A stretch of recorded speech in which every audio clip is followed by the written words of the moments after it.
Every babysitter has heard some version of this story. A girl, alone in a big house, with a phone that just wouldn't stop ringing. Most people dismiss it as nothing more than an old campfire tale. But versions of this night have been told in different towns, under different names, for more than 50 years. Tonight, we tell the story the way it was first passed from one frightened teenager to another. The version that made an entire generation of parents afraid to leave their children with a babysitter. Her name changes depending on who's telling the story. Some call her Jill. Others remember her as Carol. But one detail never changes. She was only 17 years old. A responsible high school senior. Quiet. Reliable. Exactly the kind of person parents trusted without hesitation. That evening, she agreed to babysit 2 young children while their parents attended a dinner party across town. It wasn't her first time watching them. The house was familiar. The family was kind. Nothing about the night seemed unusual. As the parents prepared to leave, they reminded her that both children usually fell asleep early. They thanked her once again and promised to return before midnight. She watched their car disappear into the darkness until the sound of the engine faded away.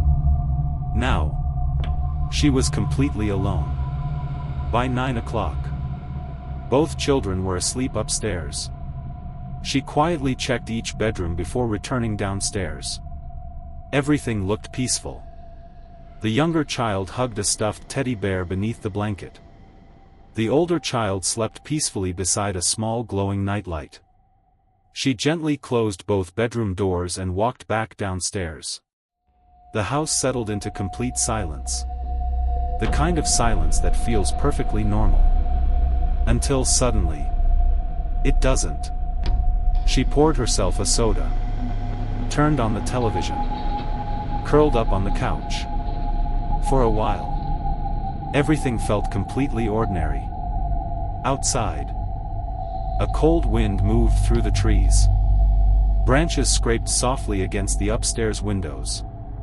The old house creaked every now and then as the wood settled in the cool night air. She barely noticed. Old houses always made strange noises. There was nothing to worry about. Or so she believed.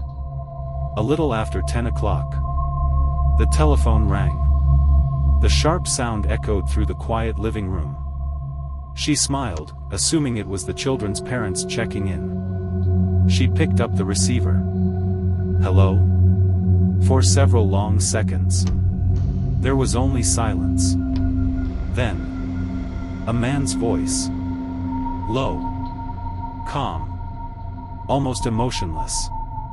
He asked only one question. Have you checked the children? Before she could answer, the line went dead. She slowly lowered the receiver. It was strange. But she quickly convinced herself it was only a wrong number. Maybe a prank call. Nothing more. She placed the phone back on its cradle and returned to the couch. The television continued playing. But she couldn't stop thinking about those 4 words. Why would anyone ask that? How could a complete stranger know she was babysitting? She tried to ignore the feeling growing inside her. Nearly 20 minutes passed. Then, the telephone rang again. This time, she didn't smile. She stared at the phone before finally answering. Hello? The same voice answered immediately. No greeting. No explanation. Only the exact same question. Have you checked the children? A chill ran down her spine. There was something different about his tone. Something almost playful. As though he already knew the answer. Who is this? She demanded. No response. Only slow breathing. Then, the line went dead once again. She slammed the receiver down. Harder than before. The sound echoed through the empty house. For the first time that night, she realized her hands were shaking. She looked toward the staircase. Everything remained silent. Nothing moved. Nothing happened. Yet somehow, the house no longer felt safe. She thought about calling the children's parents. But she didn't want to seem foolish over two strange phone calls. Instead, she checked the front door. Locked. The back door. Locked. Every window. Locked. Still, the uneasy feeling refused to disappear. Then, the telephone rang for the third time. She slowly answered. The same voice whispered, "Have you checked the children?" Before she could hang up, the man laughed. A short, cold, lifeless laugh. Then he quietly said, "You'd better check them now." Fear completely took over. Without wasting another second, she called the police. The dispatcher answered immediately. She explained everything. The strange phone calls. The same voice. The same terrifying question. The dispatcher listened carefully before speaking. "If he calls again, keep him talking. Stay on the line as long as possible. We'll try to trace the call." She agreed. Then she hung up. The television was still on, but she wasn't watching anymore. Every creak of the old house made her jump. The silence felt heavier than ever. Minutes passed like hours. Then, the phone rang again. With trembling hands, she answered. But this time, it wasn't the stranger. It was the police. The dispatcher's voice sounded urgent. "We traced the call." She let out a small sigh of relief. Until he continued. "The calls aren't coming from outside." Her heart stopped. "They're coming from inside the house. From the upstairs extension." For a moment, she couldn't move. Then the officer shouted, "Get out of the house. Right now. Do not go upstairs. Do not check on the children. Just leave." She dropped the phone.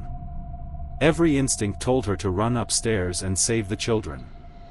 But fear took over. She ran straight for the front door. Barefoot. Into the cold night. She didn't look back. Within minutes, police cars arrived. Red and blue lights flashed across the dark house. Officers rushed inside with flashlights drawn. They searched every room. Then they climbed the staircase. Upstairs. Hidden inside a bedroom closet. They found the man responsible for every phone call. He had been hiding inside the house before the babysitter had even arrived. Watching. Waiting. Calling from the upstairs telephone. Only a few feet away from the sleeping children. Exactly what happened afterward has never been completely agreed upon. Some versions say the children survived. Others claim they didn't. But every version of the story ends with one terrifying truth. The caller had been inside the house the entire night. The babysitter survived. Her story spread across neighborhoods long before the internet existed. It became one of the world's most famous urban legends. A warning repeated from one generation to the next. Because somewhere, on an ordinary babysitting night, someone answered a ringing phone, only to discover the voice on the other end was already inside. If you enjoyed this story, subscribe for more true horror legends. And tell us in the comments, would you have run? Or would you have gone upstairs?